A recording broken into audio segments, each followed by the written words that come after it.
আমরা শিখব, বড় হব শান্তির ছায়াতে।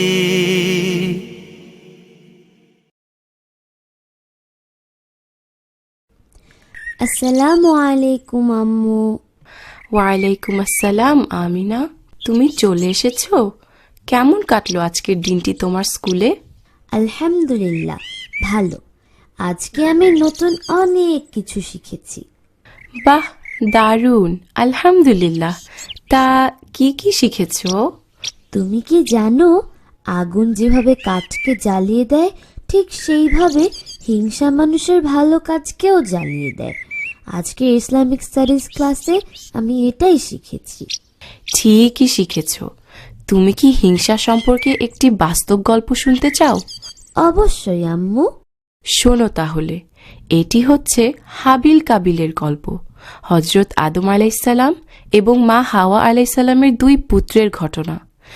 যখন আদম আলাইসাল্লাম এবং হাওয়া আলাইসাল্লামের সন্তান হতো, তখন আল্লাহ রাব্বুল আলামিন প্রতিবারই তাদের যমজ সন্তান দিতেন। প্রতিবারই একটি ছেলে এবং একটি মেয়ে হতো।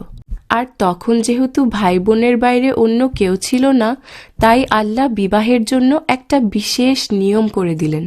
সেটা হচ্ছে, ভিন্ন ভিন্ন সময়ে জন্ম নেয়া ভাই বোনেরা পরস্পর বিয়ে করবে, কিন্তু একই সময়ে জন্ম হওয়া ভাই বোনদের মধ্যে সেটি চলবে না। তাই পিতা আদম আলাইসাল্লাম প্রস্তাব করলেন যে হাবিল বিয়ে করবে কাবিলের বোনকে, আর কাবিল বিয়ে করবে হাবিলের বোনকে।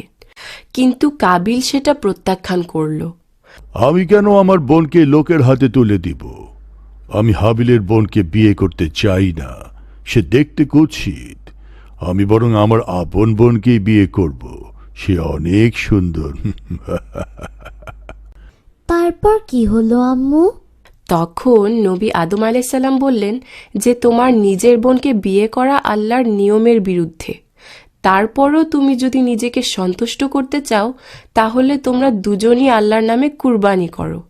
যার কুরবানি আল্লাহ তাআলা কবুল করবেন, সেই ওই মেয়েকে বিয়ে করবে। হাবিল ছিল মেষ পালক আর কাবিল ছিল একজন কৃষক।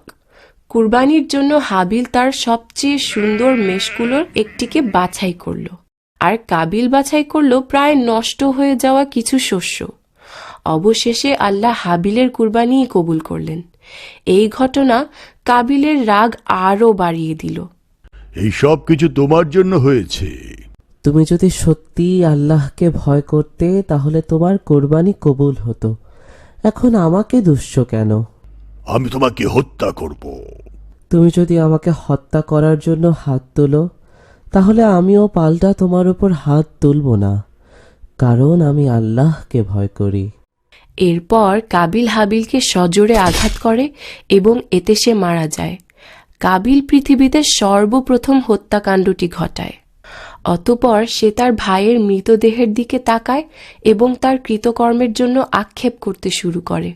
তখন আল্লাহ সেখানে দুটি কাক পাঠান তাকে একটি বিষয় শেখানোর জন্য। একটি কাক মাটিতে গর্ত করে, অপর কাকটিকে সেখানে পুঁতে রাখে। তখন কাবিলও একইভাবে তার ভাইকে মাটি দিয়ে ঢেকে দেয়।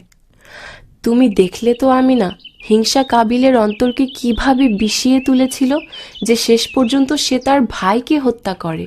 আস্তাগফিরুল্লাহ। হিংসা একটি ভয়ানক রোগ। এটা মানুষকে একেবারে অন্ধ করে দিতে পারে। ঠিক বলেছ আমিনা। আমাদের সব সময় আল্লাহর কাছে দোয়া করা উচিত, তিনি যেন আমাদের অন্তরকে হিংসা থেকে মুক্ত রাখেন। এই গল্প থেকে তুমি আর কি শিক্ষা পাও আমিনা? আমাদের উচিত রাগের কোনো কাজ করা থেকে বিরত থাকা, কারণ এর জন্য পরে আফসোস করতে হতে পারে। একদম ঠিক। তাই আমাদের উচিত রাগ নিয়ন্ত্রণ করা। ধন্যবাদ আম্মু গল্পটা আমাকে শোনানোর জন্য। আমি অনেক কিছু শিখলাম। তুমি কি আমাকে আরেকটা গল্প শোনাতে পারো?